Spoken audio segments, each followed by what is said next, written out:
Welcome back to the ADOTAT Show. I'm Pesach Lattin, and yes, this is the premiere of Season 7.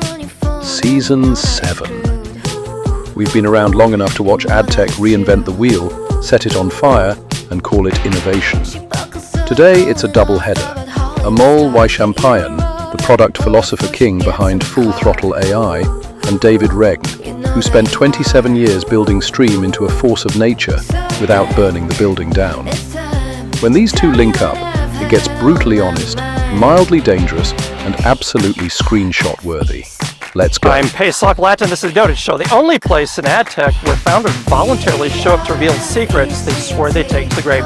Today we got a doubleheader. Amol Waishampayan, which I almost got right, I'm sorry. The product philosopher king behind Throttle AI, and David Regn, which I did get right. The man who built stream companies into a 27-year gravitational force of nature without setting the building on fire even once. Fantastic. Yeah, doing really great, and definitely very hydrated.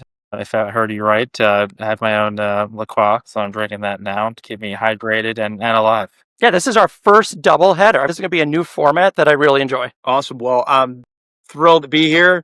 Love talking Adtech, especially with Amol. So excited on this short Thanksgiving week. So for years, you've both been preaching first-party identity the way that some rabbis preach forgiveness, relentless, unbothered, and occasionally judgmental. And now the industry's acting shocked. So it's like someone admitted that the tooth fairy stopped making house calls around the time GDPR became a full-time lifestyle. So did you see this coming? Yeah, I think every successful business has a mix of a little bit of luck and a little bit of foresight, coming together. When Dave and I, first started down this path back in 2018, we had the inkling of a vision and an idea that would only strengthen, over the next 7 years. And there was a little bit of business insight, of how do we better think about helping the mid-market find the best audiences and activate them and actually have incremental outcomes. And there was a little bit of technical insight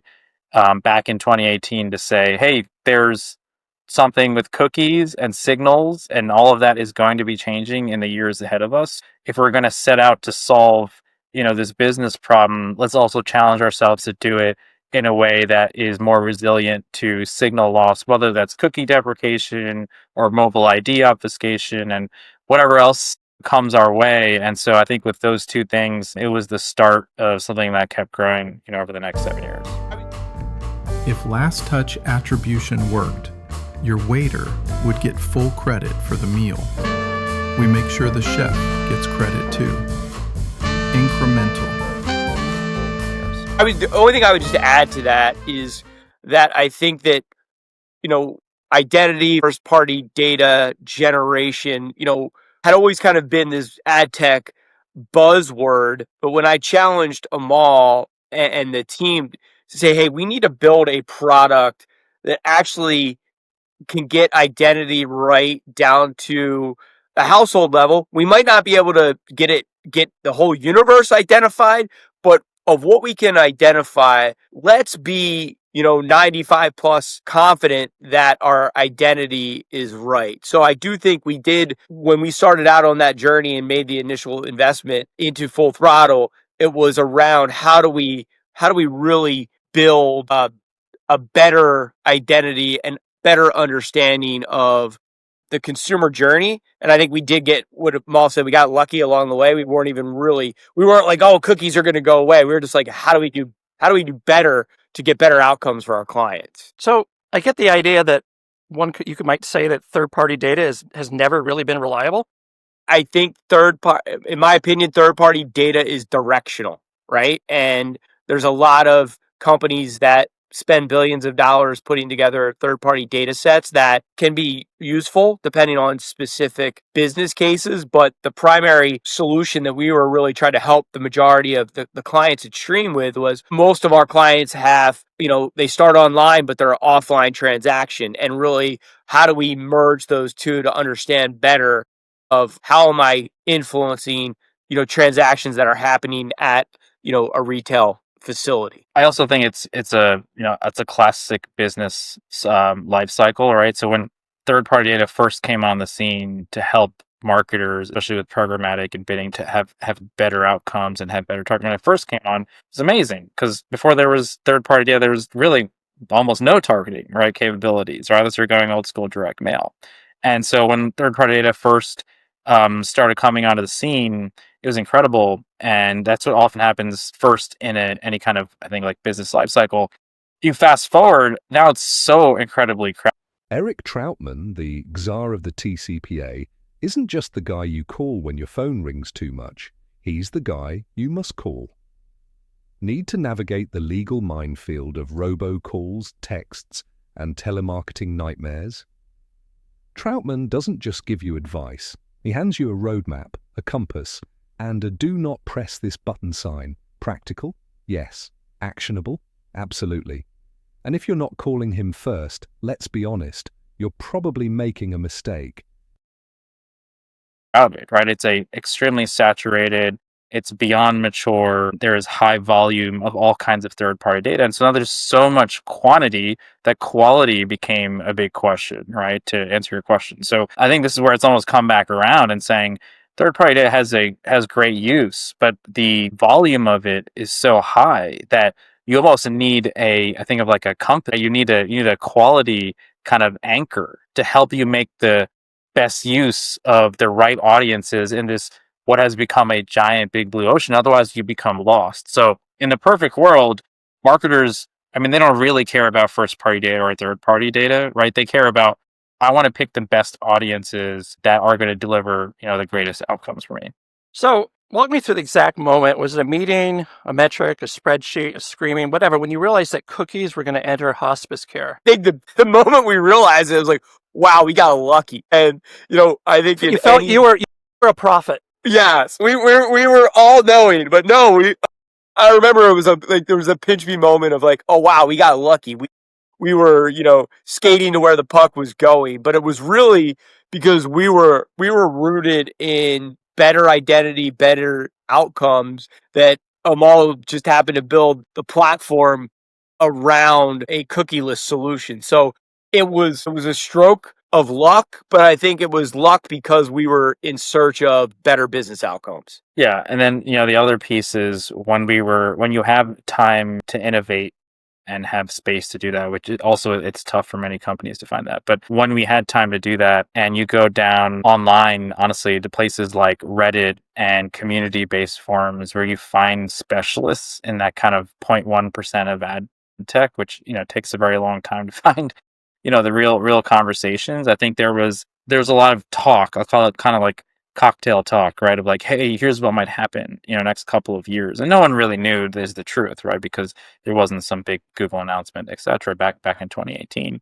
But there was ideas of like, well, what happens to signals? What if there's too many signals? What if there's signal loss, right? How do you find your what's your like boat that you can actually row through all of that? So again, we do, and then with that in mind, I think we had again the right amount of foresight to say let's build something resilient, which without really knowing exactly how things might play out the next couple of years. So how much of this identity crisis, and I'd argue, I want to go back a bit, I'd argue that a lot of it comes down to leadership delusion. Executives kept on hanging on to third-party systems like a guy who refused to throw out a broken couch because it has memories. And I saw that we had no leadership at the IAB during 2010s, but everyone says it's a technology failure. What do you guys think? That's a great question. I think that there's a couple things that I think. One is, I think very few people really understood, right? I mean, if you look at the ad tech ecosystem circa 15 years ago, 10 years ago, I mean, and they're still the dominant player today, but Google controlled most every aspect of that, either through search or through the DoubleClick network, where they were able to control all sides of the buy and the sell. So I think as, players were entering into that, you're rooted in, I would say, age-old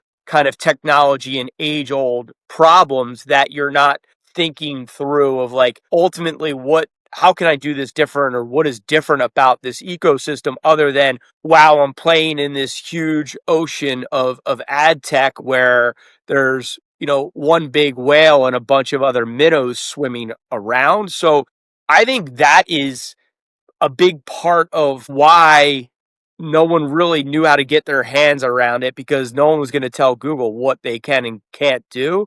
So then it was, how do we pick up scraps? And obviously there's players that have picked up big scraps of the open internet, or Trade Desk, etc., that I think have tried to democratize it in some ways. But I think it's hard to get your hands around how big that ocean is, and how the dominant player plays such a big factor in that. Yeah. So I'm going to go full rabbi here. If tomorrow morning a divine decree rained down upon Adtech saying only companies running first-party data shall survive, who makes it through the purge? And you can't give me acronyms. We're going to do you need to describe companies using zoo animals, lions, hyenas, cockroaches, like slow-moving sloths who don't know the forest is on fire. Stuff like that. Well, Amol, but before you go, I think the bad thing about it, or it kind of always happens, right? It's the big guys control so much of the supply and demand when it comes to ad tech. So it's really hard to think about, how Google, they are the dominant player. And we've seen the tremendous amount of money Amazon is now willing to invest in getting their fair share of dollars flowing through the open internet with the Amazon DSP, and how they're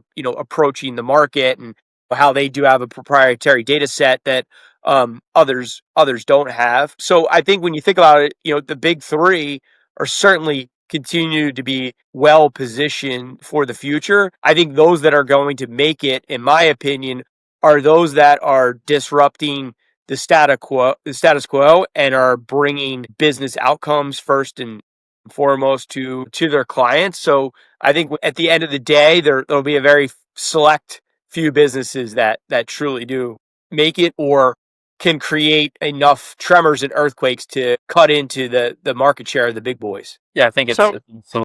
Go ahead. Go ahead. I was guys, if cookies disappeared at midnight, like they just vanished, what would the headline tomorrow morning be? It finally happened. Would people be happy? I think it depends who you talk to. So you'll have those that are, their point of view and their personality is about privacy and kind of very specific on that kind of signal piece of ad tech. You're going to have them applauding. You're going to have others that have revenue that derives from the exchange of audiences, the exchange of cookies. If their revenue slips, they're not going to be thrilled about it. Google being the biggest one, and hence they decided not to shoot themselves in the foot. But even other publishers, etc., that haven't had time to fully adopt to a new system, because that takes years, right? It takes a long time to fully get there. And then I think like AI and all these things are now changing.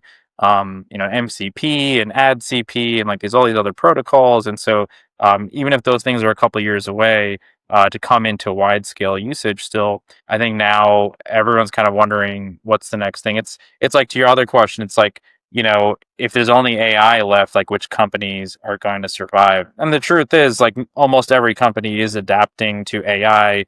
Every company is adapting to first party data. Is it first party to them, or is it first party to someone else? In which case it's third party.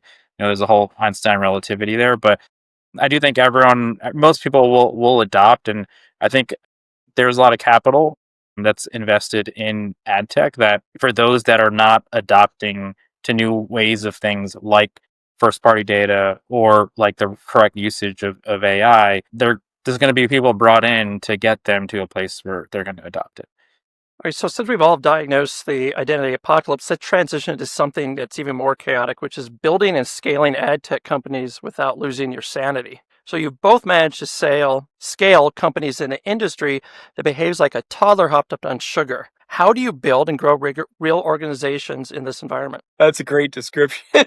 I'll take it from the agency perspective, which everyone knows that has worked in an agency knows how difficult that is, especially those that have served retail clients, like we have for almost 30 years. So it's really about how do you, one, build an organization that can scale to your clients' needs and your clients' demands on a daily basis. But then also, I think thinking about strategically, how do you move your clients from, an old school thought process throughout whatever revolution or evolution it is. I mean, certainly when Jason Brennan, my business partner, and I first founded Stream in '96, I mean, their digital marketing was such a small business. A lot of people didn't even have email addresses at that point. So evolving and knowing and seeing trends as they were developing, I think was crucial for our growth and success throughout, the digital revolution. And then I think became more recently the ad tech revolution of you have all these software platforms out there, whether you're using a platform to manage your paid search or you're using one DSP or five DSPs and you're utilizing, different data onboarders and, cookie syncing solutions, etc. It becomes a very, very muddy puddle that you play in. So then just think about that from a client perspective, especially, in the mid market. They don't have the time and resources to become ad tech, therapists or ad tech experts. So I think that a big part of that evolution of this space is being there to, as an agency, advise your clients on, what are the best solutions out there, what solutions you should be considering, either having your agency manage or, you saying, hey, let's go this direction for these reasons. So I think we've been able to evolve our clients that way and then also be able to lead with the biggest investment and asset that you have as a brand is your first party data that is historical. And then how do we continuously harvest that first party data and put it to use to drive better business outcomes and better attribution, which I think you ask any marketer, any brand, what's their holy grail, if you will, and it is attribution. So I think that that's where the industry has evolved, and AI is not going to solve all those things. You still need strategic thinkers and people that understand how to put all the pieces together and navigate budget allocation out and what of that budget is driving the business outcomes and how are you constantly optimizing that from, a funnel perspective of awareness, demand and retention and repurchase. So I think that agencies play a big role in that. I want to hear battle stories though.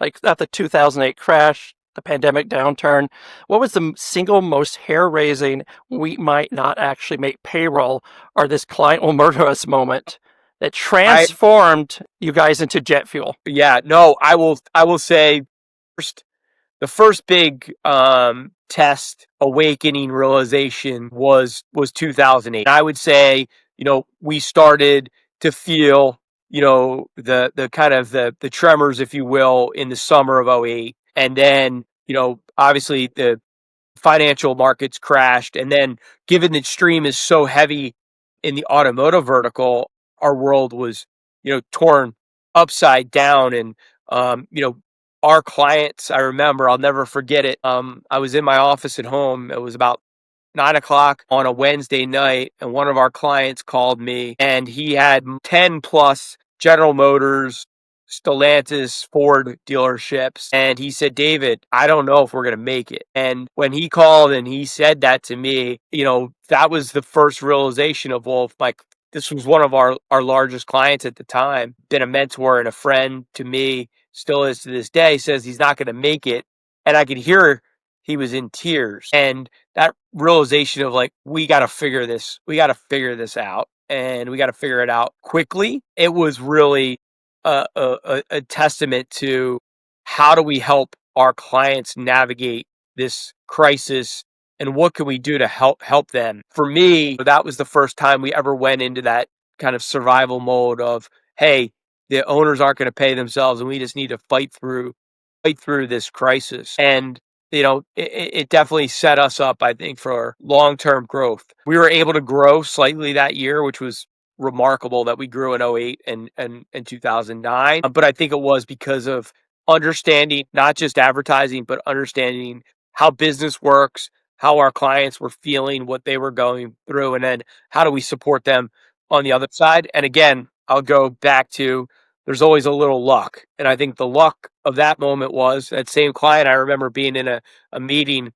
whether it was a month or 2 months later, as when the government decided they were gonna bail out, FCA and GM at the time. Certainly, I think helped instill confidence back across the automotive industry. So I always think it's a combination of, doing great work, having great insight, but you always need a little luck too. So, to Amol, if you could send one message back in time to yourself before you started, one lesson, one warning, one prophecy, what would you carve into the younger wall of your younger self? Man, that's an interesting one. I learned one of my like mottos or mantras or whatever that I now have, but took me many years to learn. I wish I could go back to the youngest version of me that was working and give them that. And essentially, it's three things. One is to think big. Number two is to start small. And number three is to deliver quickly. And I think that's true certainly of Adtech. I think that's certainly true of really any product or technology oriented business, but it's probably true really of any business in that. You mean to start small? I assume like most bootstrap companies start small. Sure. What do you mean by that? So, I mean, you could apply that really to anything. An initiative, you could think about one even little integration that you're getting with another company, right? So it's not necessarily starting small just in the entrepreneurship and like, what's my P&L look like and what are my costs look like up front. Of course, bootstrapping is a great example of think big, start small, deliver quickly. But it's really about embedding that into a cultural way of thinking and throughout all members of your organization so that everyone is making progress as part of a bigger vision. There's so many people that they think big, but then they start big. They try to do too much at once because they're so excited about this brand vision. And then they're not like making consistent, continuous progress. So you got to have the vision and you have to make sure then that you bring that vision down into very consumable, digestible pieces. You got to start small and you got to move fast. So you both built platforms that attempt to wrangle the feral raccoon colony that is modern advertising of identity, automation, omnichannel activation, creating intelligence, et cetera, and somehow make it simple. Let's be honest. How do you design technology for users who won't read instructions longer than a cereal box? That's a great question. And honestly, I think someone who has, it's going to sound like, oh, well, everyone mentions him. I think Steve Jobs always did a great job of taking all the complexity of technology and operating systems and Java and Flash and all these things that people get hung up on how the sausage is made and, what should be they start with the technology and they end with the... I miss Flash. I really miss Flash. Yeah. So do I, by the way. Flash was the most amazing product. And then one day, like, nope, it's a security risk. We're getting rid of it. Yeah. The last 20 years have not existed of your life. Yeah. Like, what? I actually grew up learning Macromedia Flash, which is before Adobe purchased Flash, right? It was called Macromedia. Right, yeah. And I knew I remember that.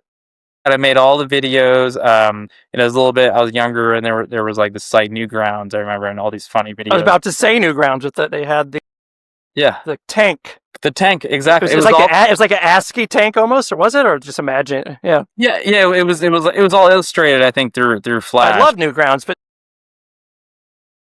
Flash, yeah. No, but I think he focused on. But I think that should be. No, exactly. Because everyone built their stuff on Flash and then it disappeared one day. I mean, banners were boring for the next 5 years. They were. Yeah, they weren't as interactive. HTML5 banners weren't quite there. And I never won another iPod. Yeah. If you're old enough to get that joke. Yes. Yeah. I say half the audience. Yeah. How would you get an iPod from a banner? So, I think focusing on customer experience, though, is big. And it sounds, maybe jaded and trite, but especially for the mid-market who just want to keep it simple. They want the simplest experience, and simple can be in terms of an interface. Simple could be in terms of You don't want a huge menu of options, right? You want to essentially be prescribed what makes sense to do. So keeping the customer experience as simple as possible and really being focused on who you're targeting is really, really important in ad tech. Often people go too wide and they try to build software that is for every part of the ad tech market, and they fail because it's really hard unless you're very focused on exactly what you're building and who you're building it for. So y'all talk about automation a lot, and you guys are the experts. So I want the honest truth here. When you talk about automation, do you really mean automation that replaces 5 humans, 3 broken spreadsheets, and 1 panicked Slack channel, or like the toddler version, which is the constant supervision, that acts soothing, and occasionally bursts into flame when someone changes a setting? Yeah. So this is something that was not a yeah answer. That was actually which one? No, I think the way that I look at it, and I've been talking about this pre the AI buzz, is right. When we think about everyone's automated now, supposedly. Yeah, well, that's up for debate too. But as Coughlin said, everyone sprinkles a little bit of AI on everything, and it makes it better. For us at Stream, my vision really comes down to how are we thinking about less hands on keyboards when it comes to the aspect of operational delivery that is not key to the strategic outcomes for our clients. That's the way that when we talk about automation, it's very complicated ecosystem, especially, where 75% of our business is in retail automotive. So there's a lot of complexities around, there's the FTC laws, there's the OEM regulations, and there's state regulations for every state. So it's complexity. So it's really about how do we automate these steps around compliance across both state, federal, and OEM for less hands on keyboards, where we had someone taking a copy of an ad, submitting it to a portal, getting the approval back, going into the billing system, going into the media system. So when we talk about automation, it's simplifying those complex steps that, again, allow us to be more strategic for our clients. It's not about how do we make roles, but how do we redeploy resources into strategic thinking roles and more client-facing roles, because Amol said it, and at the end of the day, I even think at the big holdco levels, agency success is, 80% how you interact and partner with the client, and 20% on the outcomes you achieve, or some variation of that percentages, right? It could be 50-50 depending on it, but that client experience and making our brands' lives easier, I think, is super valuable as we think about AI and automation, not just about how do we do shittier work, right? And get it out faster. Seriously, I think that there's a level of automation needs to happen without reducing strategy and creative. Yeah. I think you might have briefly touched. Sorry, I thought you may have briefly touched upon this. How do you balance what users say they want versus what they need? And I don't listen to the customer. No. Interview totally. Right now. If you saw what I'm staring at on my wall, it says if they'd asked what they wanted, they would have said a faster horse. That's Henry Ford, right? Okay. So I think they didn't even know a car existed. They didn't even know a car existed, right? So most of the time, we're all guilty of just trying to have people tweak features versus change outcomes. A lot of it's like what they saw on. I saw this on LinkedIn this week.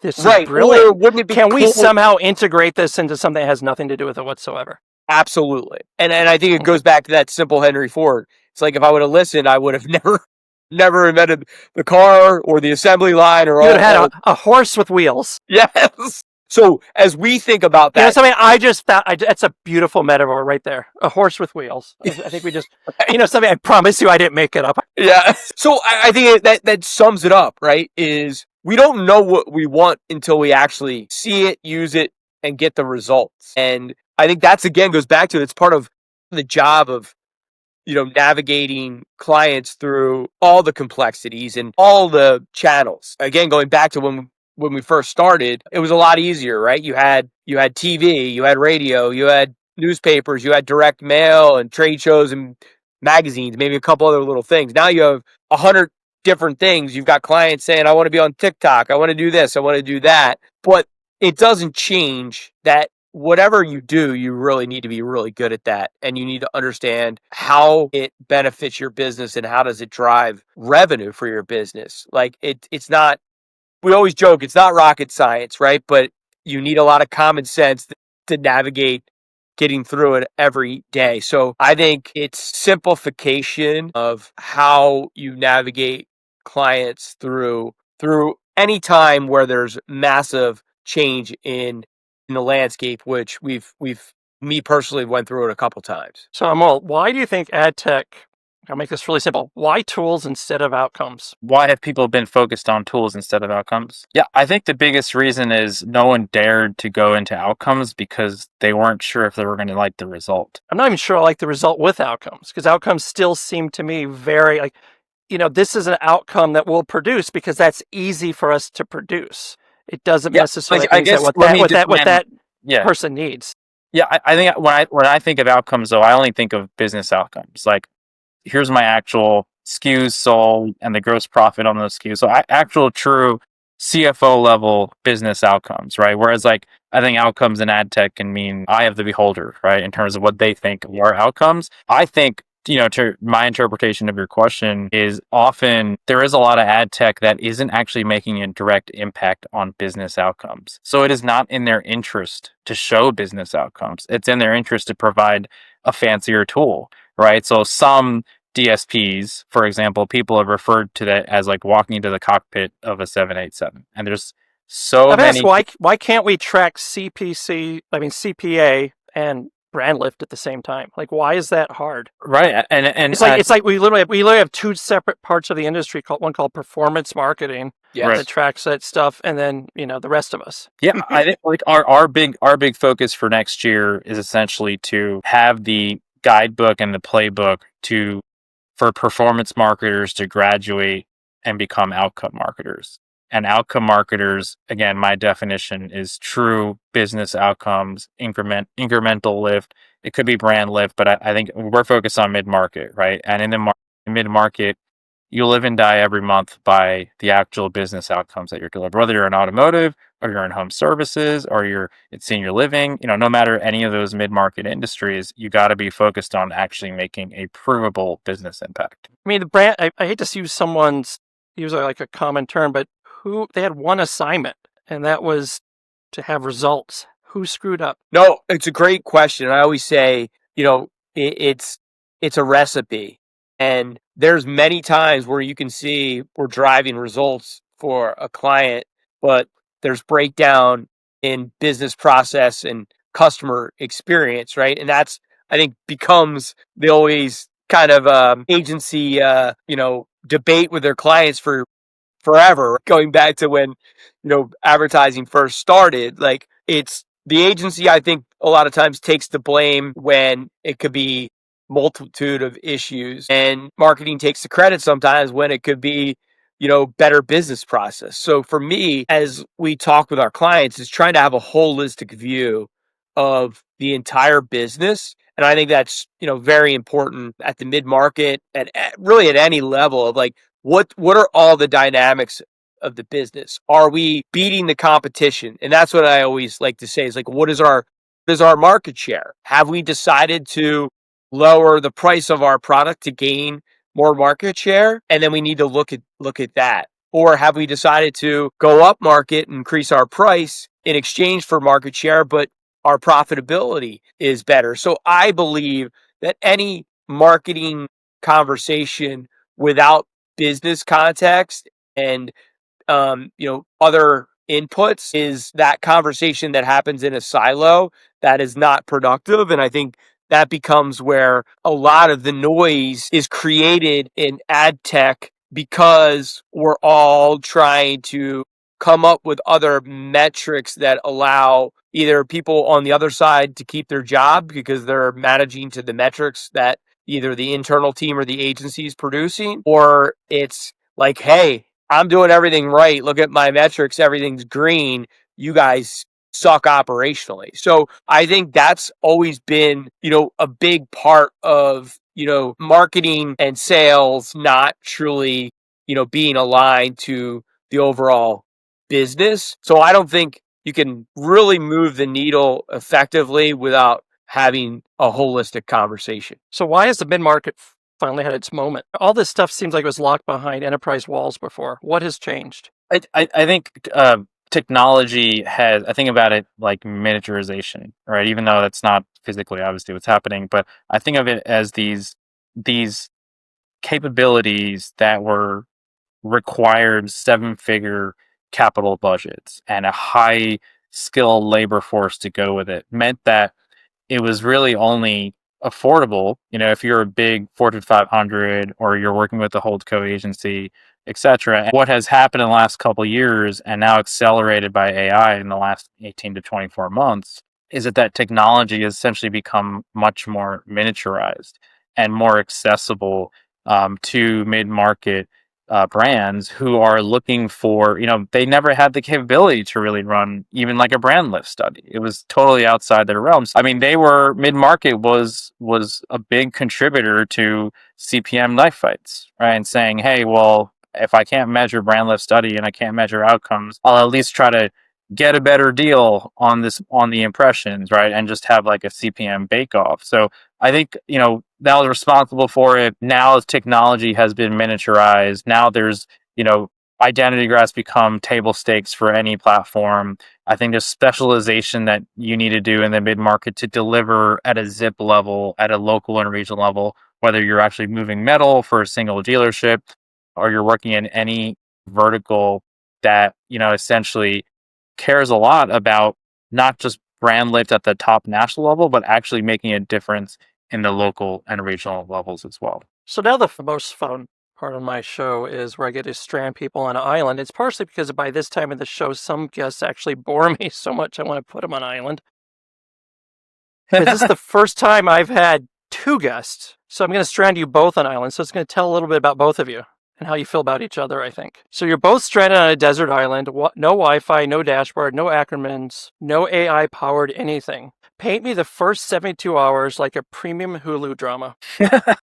Are we trying to get off the island or are we trying to stay on the island? Well, first, who takes which role on the island? Who is the strategist? Who is the builder? Who is the fire starter? And frankly, who panics? Out of the 2 of us, or out of the group we're in, 2 of us. No, it's just you 2 at first. I mean, Dave and I have worked with each other for a long time. I think we both play the other role when needed, right? So we counter each other well. There's many times where Dave's vision, right, and I'm building, right, and that's just the way that our relationship has always worked. But Dave's also very hands-on, right, and so there's times where he can start being a builder, and then I'm flipping to thinking about, well, how do we build on the vision that he first set out, right? So I think truly we do build off of each other. Panic, I don't know. We're not really both panic people, but that seems like a cop-out answer. So I don't know about that. No, I don't think there's any panic unless one of us are wounded. I think it's, assess the situation. You can betray each other. It's great. No, there's no, we're going to figure it out together. That's so we can say this was the point in a year from now when one killed the other. This is great content. No, I think we would build. I have never heard of there's very few this is amazing. There's very few founders or people who have known each other and worked together this long that haven't sued each other. And I'm going to look that up after the show because maybe you have. Or killed each other, or tried to kill each other in some way or another, either, reputation or physically. Well, I will say, so my business partner, my original founder, and myself are still business partners, and it will be 30 years in 2026. And I'm sure we've wanted to kill each other, but we always had a rule, which is don't kill each other. I hope that was the rule. It was, well, that was definitely a rule, but we had, no matter how pissed he wasn't me or I wasn't him, when we woke up the next day and came to work, we weren't going to bring up whatever we were pissed about. And that's a great rule to live by, whether it's your friend, your spouse, your coworkers, because carrying baggage around kills innovation, kills relationships, kills friendships. I will say that, if Amol and I are on that island, we're building. If we got to get off the island, we're building a way off the island. If we got to survive on the island, we're going to figure out how to way to survive, and we're going to figure out how to way to have fun too and entertain ourselves. So, I mean, It's just, we're very adaptable, and I don't think you can grow through the great financial crisis, COVID, without being highly adaptable to the environment, the business conditions, and surrounding yourself with the right people. You each can bring one person. Who would that person be? I would rather have asked you off air that question. So I'd bring my wife. I've been married for 5 years. You bring your wife? You both bring his wife? Yeah, we can only bring, I think we would need to debate that if we could only bring one person.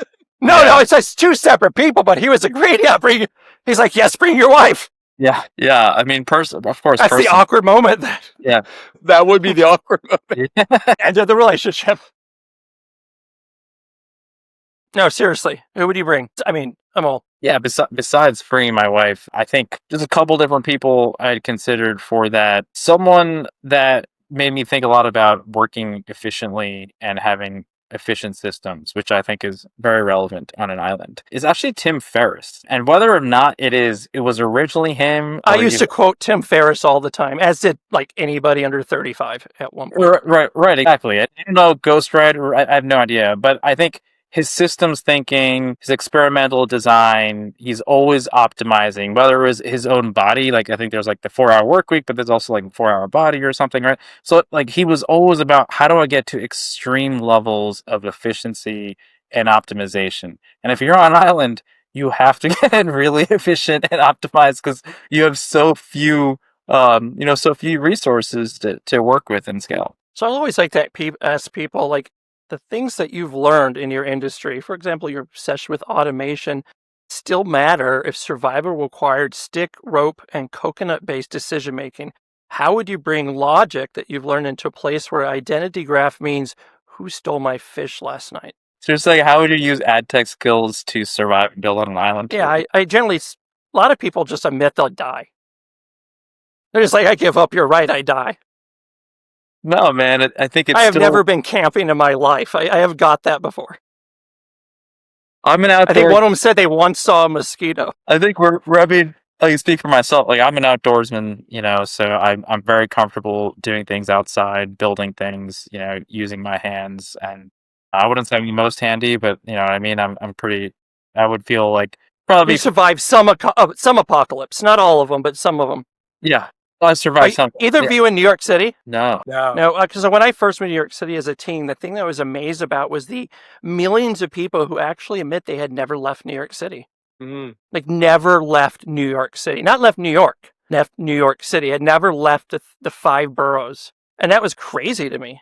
Because they didn't have a car. And they knew how to use the subway. Where else did they need to go? Yeah, I guess. And that was insane. So it's like literally people who had never seen a mosquito. Yes. Oh. That would be, being stuck on an island would be shock to the system. Mosquitoes would be the death of me, ironically. I didn't think about that. That would be mosquitoes love me. It's awful. That'd be there's actually a study on why. I wish I knew what it was. I think my wife told me this. She's like into science and stuff about like, this certain mosquitoes, like this type of blood, maybe. I got it. I'd make something up now if I was a little bit smarter. Who complains first and who has the first meltdown? Out of the both of us, I would say I would complain first. About the mosquitoes. No, yeah, would definitely complain. We've already, you're not even there and you're already like, yeah, I'd hate this. I already hate this island because it has mosquitoes. And truth is, that would ruin many a person's vacation. Right, exactly. Mosquitoes and the fact that a lot of people have not spent time with their significant other more than, a couple hours at a time. That's true, you're forced. That's why Vegas does have a murder rate. Yeah, that's why the pandemic made people, a lot changed. No, I would just have to be rooted. My dad spent nine months in the jungle, so I think that would get me through any of that. Your father? Yeah, Vietnam. Right. That makes sense. Yeah, 9 months combat. I would always bring. That would always ground me. It was my first course in college was on military tactics in Vietnam. So you can bring one thing to this island. Not David's wife, satellite phone, water purifier, Rick Rubin, or your CRM. Satellite phone by for sure. Yeah. I feel like but if you don't have a water purifier, you might not make it until the thing is, you both bring one thing here. Yeah. The easy this one. was originally written for 2 people, and I had to rewrite the whole thing. Rewritten for one person, I had to rewrite the whole thing. unless you're like in something crazy with a storm or whatever, you're going to be able to. If you got a phone, someone's going to get you within a couple days. Yeah, I mean, now with Ellen, it's everywhere. Saying they're going to bring their identity graph with them to the island. Yes, I would die without That the identity graph. It's the best 260 million out of all the others. So you've met Brian O'Kelly. He actually didn't say that, but I thought he might. Some people are really passionate about Adtech. We are so too. You both are known for being intense founders, disciplined, driven, and occasionally terrifying in the best entrepreneurial way. But who are you when the meeting ends, the dashboards close, and the investors leave, the Slack pings fall silent, and you're just a person? What actually drives you when no one is looking and no deck is due? So you talk about purpose. Are we talking legacy, family, impact, or philosophy? I mean, I can go first. I mean, for me, I think purpose and legacy to me go hand in hand. I think for me, it's, one, we're building, not just building ad tech or building an agency. We're building a business where, being the steward for 30 years, seeing people, come in as an intern and rise to the levels of VP, partner, etc. To me is really where, the mission of, helping our clients and our people unlock their full potential comes into play. And that's really why I get up each day. I mean, I think that's how we build the businesses. That's how I choose to invest in the products or the people that I invest in, is really around that purpose of helping others succeed. We just happen to do it in the agency world, and Amol happens to do it in the ad tech world.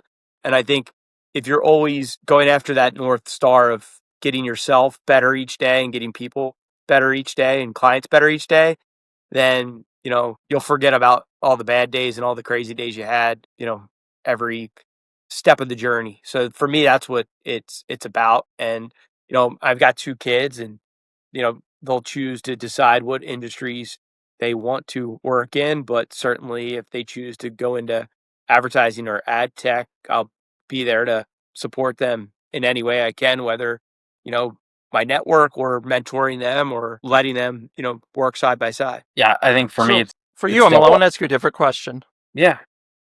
Tell me about a single personal moment, not business, not revenue, not KPI, that impacted you more deeply than any professional win. Something that altered the trajectory of how you think, build, or move through the world. A personal, not professional moment. Yeah, we allow emotional honesty here for 90 seconds or so. Right. I'm just thinking about it.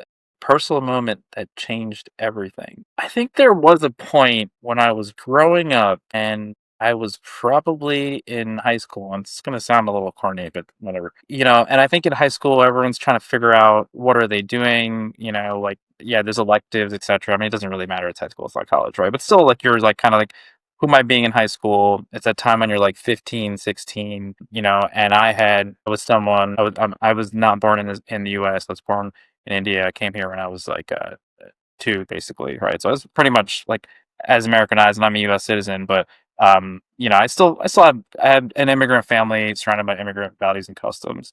And so there was always a little bit of like on my own, during high school, trying to figure out like who I want to be. And I do remember, again, it's going to be corny, but, I started taking I was always a computer science major, as an engineering major through college as well. And I started learning back then this thing called Quick Basic. Quick Basic was like a programming language, I remember it, yeah. I know Basic, yeah. It's one of my first language, that and Turtle. Yeah, right. And so I remember I figured out how you could build 2 games, Snake and Pac-Man.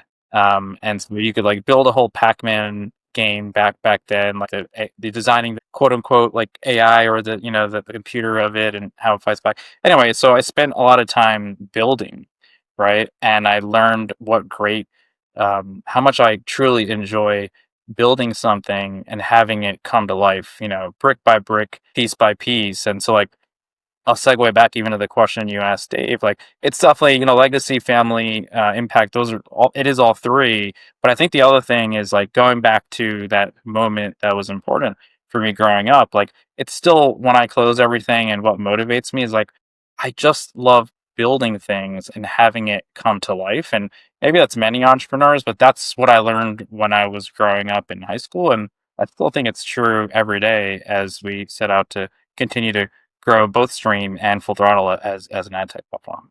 So I can give you some sort of superpower. Is it perfect clarity, unlimited patience, time travel, or the power to make the industry stop saying AI powered when they mean it does math? Perfect clarity sounds nice. Why? And what chaos would you prevent with it? I think with perfect clarity, everything else moves faster, you get more done, you're much more efficient. I think figuring out, rather identifying distractions, identifying things that are not the core focus. I think every company and every leader probably spend so much of their time figuring that out. Once you achieve clarity is a trait that can be downstream and applied to everyone else around you. As a founder, I think same concept. Like, it applies to everyone around you. Everyone has clarity. Every leader is seeking perfect clarity for themselves and for their organization, because it just raises everyone at the same time. So before you go, both of you, what legacy, real legacy, not the LinkedIn performance art legacy, do you want to leave when the dashboards go dark and you can't use the word impact? They made me better. They solved my problem. And what do you mean by that? What problems did you solve? Said a different way, they always figured out what my problem was and solved it. I think that You everyone think that's essentially what ad tech should be? Solving Yes. problems instead of making more? I mean, sounds ridiculous when you say it out loud, but wow, ad tech. You just defined ad tech for everybody. Great. We can go home now. Gizmos, less widgets, right? I think ultimately you solve problems for marketers, whether those marketers are directly at the brands, whether those marketers are within an agency. Everyone is dealing with a common set of problems, and there's always another tool, another gizmo, another widget that claims to solve it, but very few that are actually solving it. So it's tough in a crowded marketplace. Maybe everyone also says that, but very few actually deliver on it. But that is a core value at both Stream and Full Throttle, is that we have to aim to be a team of problem solvers first, right? And then all the tech and all the identity graphs and all the other stuff is something that we use in our wake, right? To be able to actually solve that problem more and more efficiently for our clients. And the part everyone hates is we force ad tech founders to dance. I wasn't joking. And that's a wrap. Huge thanks to Amol Waishampayan and David Regn for bringing real scars, real thinking, and zero buzzword cosplay. Identity, outcomes, leadership, all meat, no filler. Thanks to our sponsors Troutman Amin LLP and Incremental.com. Troutman Amin LLP keeps Adtech from accidentally committing legal arson. Incremental.com answers the question everyone dodges: did this actually work? I'm Pesach Lattin, this is the ADOTAT Show. Same chaos, better questions. Stay bold, stay curious, and know more than you did yesterday.